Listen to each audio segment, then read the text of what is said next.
नमस्कार दोस्तों, वेलकम, स्वागत है आपके अपने ही चैनल अंगराज पर। आज हम बताने वाले हैं उन 7 लोगों के बारे में जो महाभारत के युद्ध के बारे में पहले से ही जानते थे।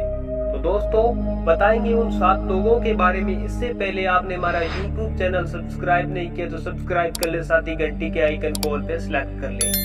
दोस्तों महाभारत का युद्ध आज से 5158 साल पूर्व लड़ा गया था।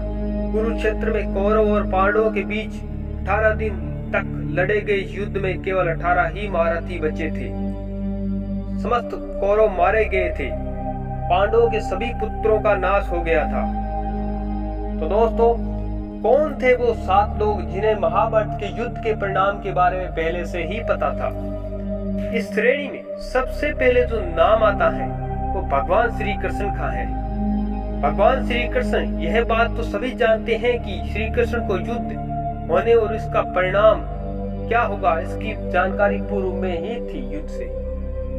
दोस्तों भगवान सर्वज्ञाता हैं, इन्हें पहले से ही पता था कि कुरुक्षेत्र के युद्ध में क्या होगा। इस श्रेणी में दूसरा नाम आता है भीष्म पितामह का। भीष्म को दिव्य दृष्टि प्राप्त थी और वे जानते थे कि युद्ध का परिणाम क्या होगा, परंतु उन्हें इस बात का दुख भी था कि उन्हें कौरवों के पक्ष से युद्ध करना होगा। भीष्म पितामह अपने पूर्व जन्म में 8 वसुओं में से एक थे। तो इस श्रेणी में तीसरे नंबर पे आते हैं ऋषि वेद व्यास जी। ऋषि वेद व्यास जी जिनके पास दिव्य दृष्टि थी, वे जानते थे युद्ध तय है, परंतु फिर भी उन्होंने धृतराष्ट्र को संकेतों में समझाया था कि अभी भी वक्त है कि तुम यह युद्ध रोक दो, अन्यथा तुम्हारे कुल का नाश हो जाएगा। दोस्तों इस श्रेणी में चौथे नंबर पे आते हैं पांडवों के भाई सहदेव। पांडवों में एकमात्र सहदेव ही थे जो त्रिकालदर्शी थे। सहदेव ने उनके पिता पांडु के मस्तिष्क के 3 हिस्से खाए थे, इसलिए वे त्रिकालदर्शी बन गए। सहदेव भविष्य में होने वाली हर घटना को पहले से ही जान लेते थे।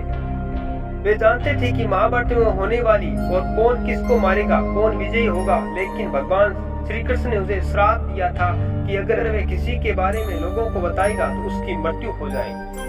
दोस्तों इस श्रेणी में 5वें नंबर पे जो आते हैं वो है संजय, धृतराष्ट्र के मंत्री संजय। संजय को महर्षि वेद व्यास ने दिव्य दृष्टि इसलिए प्रदान की थी ताकि वे महल में बैठे ही युद्ध को देख सके और उसका वर्णन राजन को सुना सके। दरअसल महर्षि वेद व्यास से धृतराष्ट्र ने पूछा था कि ऋषिवर, यदि आप इस युद्ध का परिणाम बताने की कृपा करेंगे तो आपकी कृपा होगी। तब वेद व्यास जी कहते हैं कि जो वृक्ष छाया नहीं देते उनका कट जाना ही उचित है। तब धृतराष्ट्र ने पूछते हुए कहा कि कटेगा कौन? ये सुनकर वेद व्यास जी कहते हैं कि इस प्रश्न का उत्तर तुम्हें संजय देंगे। दोस्तों इस श्रेणी में 6 नंबर पे जो आते हैं वो है द्रोणाचार्य।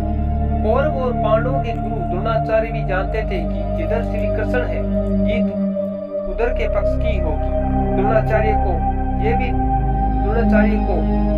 दिव्य दृष्टि प्राप्त होने की बात कही जाती है। देव गुरु बृहस्पति ने द्रोणाचार्य के रूप में जन्म लिया था। दोस्तों इस श्रेणी में जो 7वें नंबर पे आते हैं वो है कृपाचार्य। यह भी कहा जाता है कि कृपाचार्य को भी युद्ध के परिणाम का अनुमान था। संभवतः उन्हें भी दिव्य दृष्टि प्राप्त थी, क्योंकि वे श्री कृष्ण के विश्व रूप का दर्शन वही लोग कर सकते हैं जिनके पास दिव्य दृष्टि थी। कृपाचार्य ने भी श्री कृष्ण के विश्व रूप का दर्शन किया था। दोस्तों ये जानकारी जानकर आपको कैसी लगी कमेंट बॉक्स में जरूर बताइएगा। मिलते हैं नेक्स्ट वीडियो में, तब तक के लिए जय श्री कृष्ण।